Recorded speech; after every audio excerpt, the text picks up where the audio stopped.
Chapter 34. The Second Face. I sat in the dark astrometric suite on board the Athelion, watching Kaiba tap her fingers on a holographic map of the galaxy. While I observed from a nook above, she was running through complex calculations one by one, too complicated for me to understand. She didn't glance up or give the slightest acknowledgement to my presence. She would never interact with me, unless I directly interfered with her subroutines. A long time ago, I attempted to form a friendship with Kybet. After all, she was the closest thing on this ship besides Amon to a human. Perhaps not of my kind, but she was at least made in our image. Her porcelain face was a human face. Her body, while unmistakably metal and servo-tendon, was still in the shape of a human body. Her mind, I suppose that was at best an imitation. But when I was a child, I believed that an imitation might have been enough. As I penned these words, Kybet was the first, but was far from the last human counterfeit I met on my travels. And in a strange way, I think she was the most honest. Unlike the Eidolons, she never pretended she was anything else, anything other than the alien, and that became abundantly clear in our interactions. She was always gracious, of course, always polite, but when you talk to a Nekomata performing their duties, they abandon you to conversation heuristics. These programmed conversations were no different than talking to a dataset, regurgitating the most likely response based off her personality modifiers. It was algorithmic pattern recognition without comprehension, without meaning. A scambot, as they are colloquially known throughout the galaxy. Even someone such as I could run loops around the program, break the templates. There were quite a few times Kybet came back to her surroundings meowing like a tigress or making her best Amon impression. These tricks were all for her real attention, which I could never seem to capture for more than moments at a time. Ingrid had to take me aside and explain that Kybet didn't think like I did, nor could she, and that it was hopeless trying to pester her. That only emboldened me, however, trying to attract the attention of the thing that was the real Kybet. If I couldn't have another human, I wanted to see more of those rare occasions, when you noticed the alien eyes peering behind that porcelain face. If Kybet could never be my friend, I at least wanted to know the thing that walked this ship like one of us. It was entirely unexpected then when she lifted her gaze from the map and looked straight at me. Will you please stop watching? I jumped down from my alcove. Astrometrics was shaped like a silo. Stairwells rounded the wall in a rising spiral, allowing for long vertical projections. The glass floor at the base of this tower housed the projectors which could render as many star maps and sectors as the crew would ever need. Kybet stood in a red nebulae, the clouds forming like a red gown around her usual oil-stained jumpsuit. "Are you mad at me?" I asked, teasing as I boredly picked my fingers. "For winning the training fight?" No. Kybet honestly answered. That would require my undivided attention on a meaningless waste of time. I've already shunted it from my memory stimulators. For a human, that would have sounded snide, that the other person was obviously licking their wounds. But Kybet spoke without a care in the world, and that was the frustrating thing about her. In some ways, she was even farther gone than Tut. It was something that perturbed me. Many times, I could hardly tell the difference between the Nekomata and just another robot. Many times I fancied there was nothing behind that porcelain face at all. Just an automata masquerading as an alien which in turn was pretending to be a human. I suppose that's what the Dalphane wanted, a race so entirely deprived that they could never rise against their masters. And it was a creative solution. Artificial intelligence would defect to the aberrants, so they found the next closest thing and chained it to service. Will you stop looking? Kybet repeated, unsettled at something. "Maybe," I replied, pacing. "I wanted to ask you something. Don't put me with a program. I wanted to ask you." I had no idea why now, of all times, Kybet was suddenly disturbed by my presence, but I was not going to pass this opportunity up. The Nekomata shrugged her shoulders, and I began. "You said you didn't care about being stranded in Sanctuary, but you also said you would be with Amon until your contract is up. What do you plan to do afterward?" I asked this, feeling utterly betrayed by the Nekomata. She had been with us for so long, from my perspective at least, that the idea her relationship was just a contract was intolerable to me. After all this time, surely we were more than a transaction. If not to me, then at least Amon. I admit, while I was driven to beat her in the training session, I specifically chose the electro grenade because I knew it would hurt her. But I suppose that was just one of the many misunderstandings I had with Kybet. She elected for the training sessions, volunteered herself, knowing all along she would get hurt. Because it didn't matter to her, after all. For her, it was just the moment. And for me, I would carry whatever pain I felt for 1,000 years. If Amon doesn't want to renew, I'll self-terminate, Kybet said flatly. The wind was knocked out of my lungs.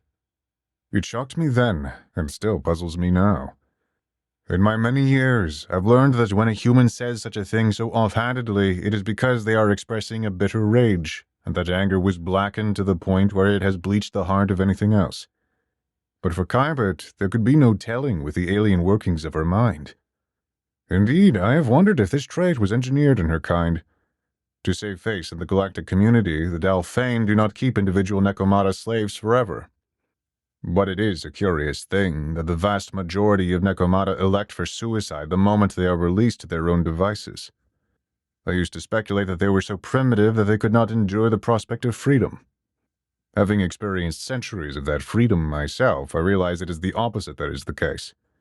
It is only complex life that cannot stand the prospect of loneliness. I lowered my eyes, taking her answer the only way I knew how to interpret it. It was just another betrayal. The wounds still cut, feeling as if the crew of the Aphelion were abandoning one another. I suppose the only real family included me, Amon, and Ingrish. We were the only ones who were going to stick with each other no matter what. But these strange aliens were also the only people I had ever known. And if I could never be Kybet's friend, I still wish that there was something human in her. From mankind to the Dalfane to the Necomata, I wished that Kybet inherited something that made her more than just another alien. Kybet tilted her head, confused at my distress. Why would you care? And again she spoke without the slightest hint of that despair you would find among humans.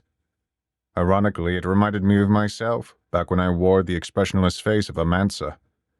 But I suppose, even when I tried my best to be the perfect insect, I was simply human, and Kybet was simply Necomata. Because I do. It wasn't the best justification, but I find we don't need to justify what simply exists. I cared for Kybet, even if she didn't for me. The Necomata glanced away. I find I keep hurting you despite my intentions. I apologize. I meant, why would you care for this mask? I know why Amon cares. I know why I care. But I do not know why you would. Mask? Kybet reached up and touched her face with her steel fingers. My kind are not born with faces. Even if you were to pry me apart, you would not find anything distinct to look at. Perhaps mask is the wrong word. I do not know. Can a mask be a face if there's nothing else underneath? Isn't that your face? I asked, confused. Perhaps. Although my memory stimulators can recall a time without it. I remember when Amon purchased me from the suffragan suitor. It was the happiest moment of my life. I deleted everything else from before that point. Amon told me he wanted me as a mechanic, and he wanted to pay me credits as another worker on the crew. I refused because that is not the way of the Necomata. He demanded to pay me because he was not a keeper of slaves. We were at an impasse for a long time because of that. What changed? I asked. He asked what I truly wanted, and I said nothing. He said I was a liar, and he said he knew what I wanted. He told me he would give me the loveliest face imaginable in exchange for the contract. I said that I could not accept payments, and he said that then it was a gift, but neither do Necomata accept gifts. He shrugged and said then that it was conditional if I wanted to work for him, and I accepted. And what happens at the end of your contract? I asked. I do not know, Kybet said. Our original terms ran for 50 years. Each time he decides to renew, and as a free Necomata, I always decide to accept. I furrowed my eyebrows in confusion. I suppose that was a very roundabout way of getting the answer I wanted out of her, but I was still left feeling disappointed. I did not know what I was looking for back then. A declaration, perhaps? We are given emotions so we can express honesties that could never be expressed otherwise, as all uplifters learn. but so much of Kybet's emotions were delegated through heuristics and program templates. I always desired something like that moment in the access tube with English, but the unique alien traits which allowed for such honesty there were now the things that would have been lies here. I wanted Kybet to confess that she cared, that deep down she was a human at heart. It was my mistake back then, thinking I needed the latter to prove the former. But as Kybet mentioned it was Amon who had given her face, I suddenly realized something I would have to check later, whenever Amon would let me back into Cargo Bay 13. It could have been my eyes playing with me, but Kybet's face suddenly seemed to have a passing resemblance to the shadowed human under the frosted glass of that stasis pod. It distracted me, and I was even more confused. Amon had always treated Kybet as just another one of the crew. Or at least, I had never caught a hint of the affection that he opened to me and voiced silently to English. I'd have to wait for another moment when Amon wouldn't close himself to me to ask. Though those times were so precious, I wasn't sure I wanted to waste it asking about this. The man was a mystery more times than he was clear, even when he tried to make himself clear. It might have been that he thought that face was the most aesthetically perfect, and so he gave it to Kybet without a second thought. And then again, it might have meant everything to the man. Discontent, I settled on a final question for Kybet, the most important one. She had now opened to me once, and I wanted to know what I could use to make her open to me again. I thought your species could only focus on one thing at a time. Why would you care if I'm watching? Kybet's eyes lowered in a guilty shame. I can only focus on one thing. I ran every permutation of the calculations. They all say the same thing. We're not going to make it to the Voynich Nebulae. You have my attention because I don't know what to do. It is here I feel I ought to depart from my account so to justify myself to the Empire I will no doubt scandalize. Perhaps this is a faux pas among all great literature, for the author to step from behind the curtain and simply bare his chest. This is because it is intolerable to the audience that they be told what they should believe. Indeed, all great works of fiction must rely upon shadows cast on wall, nevertheless determined by their creator. We resort to these moving pictures, these symbols, these vagaries, because the human heart demands its truths be soaked in blood. We demand the artist drive the knife in his chest and spill every last drop because anything less is unworthy and the mark of a weak tyrant. But as I have stressed many times, this is no work of fiction, and if there is one accusation the galaxy has never bemoaned or cursed at my name, it was for being a weak tyrant. I shall answer the question straightforwardly. How can I, having waged my war against the whole galaxy, justify this great violence? How can I have unleashed such horror against the alien when the closest thing I had to a family were aliens? Did I prefer English to my human mother? Would I, given the opportunity, traded the crew of the Aphelion for humans? Should I have traded them? The answer is no, but because it is not my place to choose. Amon, in the curious way he went about his life, had gathered the exceptions of the galaxy and brought them together.